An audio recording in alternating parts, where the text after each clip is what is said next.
Hey guys, I've had lots of questions about whether or not we have a library this semester because of renovations. The answer is yes, we do have a library. It's teeny tiny in a classroom downstairs, S117, come see me.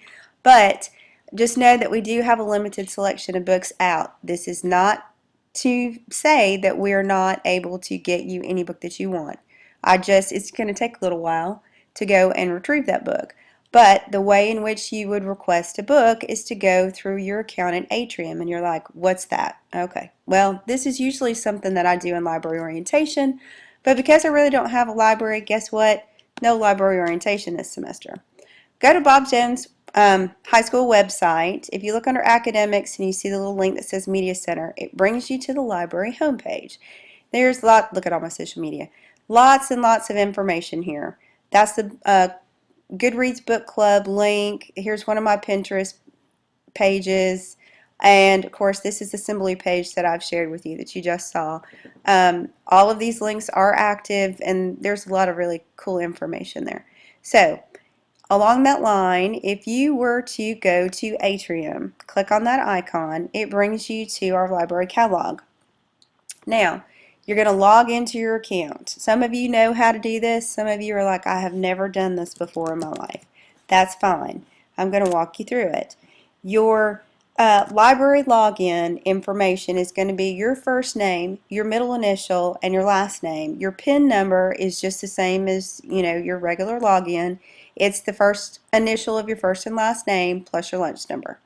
So, when you first log in, you're going to come straight to this page, this My Items page right here. I'm going to take you straight to the Account tab.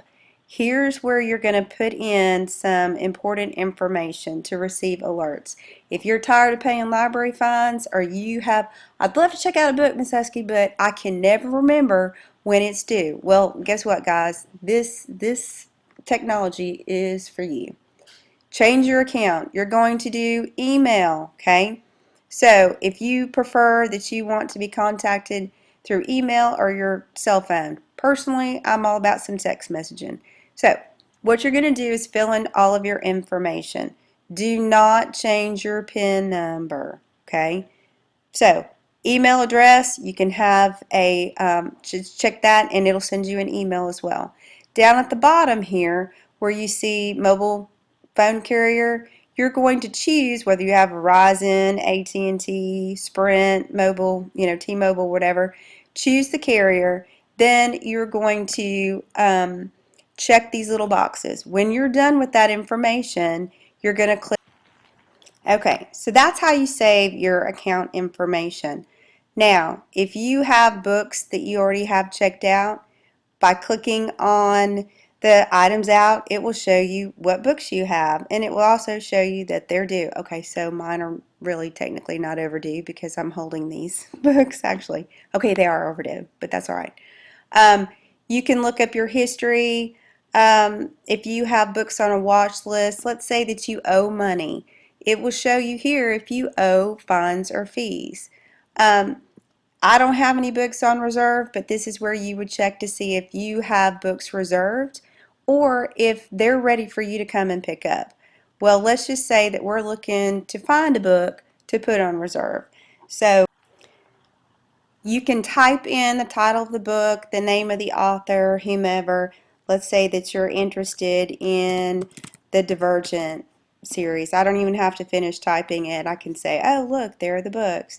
And it shows you how many copies we have, whether they're in. Let's say that I had them stored for some reason. Of course, not these, because these are super popular. But let's say that I wanted to put this book on reserve. All I would have to do is just click on the picture of the book cover, go to reserve, and then I'm going to click that reserve button under holdings. And if I have to make a comment, say, I'm in room whatever, or however, you don't even have to put a comment. Once you just click the button OK, now you have an item on reserve. So to double check that it went through, technology sometimes is not our friends. You can look back at the My Items tab, and there it is. There's the book that's on reserve. It's It's waiting to be picked up right now simply because that book is currently in the library. If you said, oops, I really didn't want that one, I wanted the second one, then if you check the box, you can click cancel. And that's really the easiest way to put a book on reserve. Let's say that you are really not sure what you want to read. The visual search is kind of, it's a cool feature. Some of you may know this and some of you may not. The new releases just tells you the newest books that we have in the library. If you search by classification, that's going to take you straight through the Dewey Decimal, the zeros through the 900s.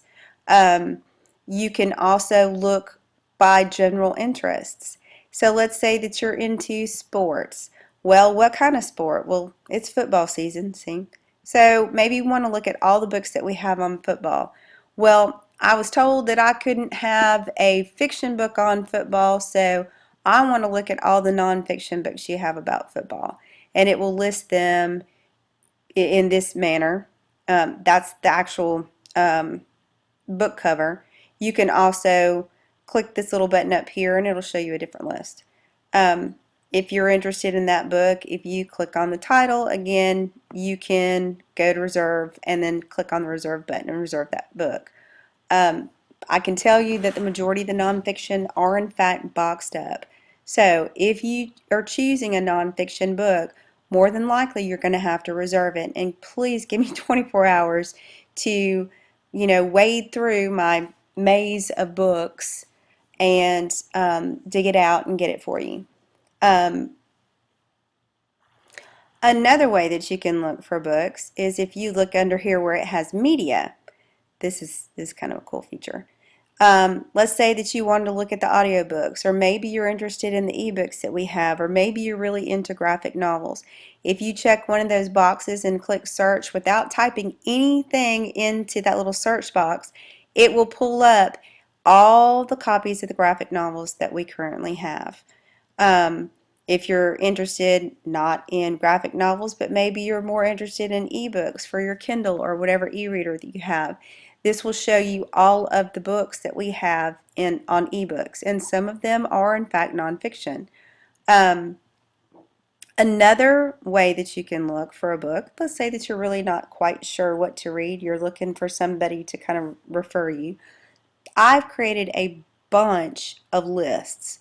You like the Hunger Games, this entire list is all about Hunger Games read-alikes, or books that are very similar to the Hunger Games.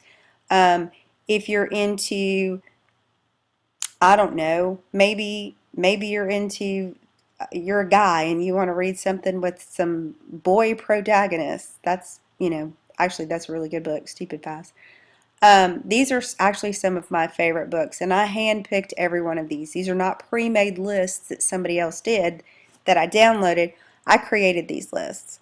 And here's one of my favorite lists, books into movies.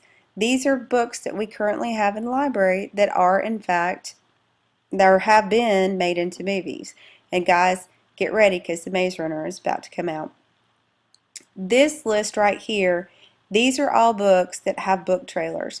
Well, what I've done is I have found the book trailer for several books and I've embedded them into the bibliographic information.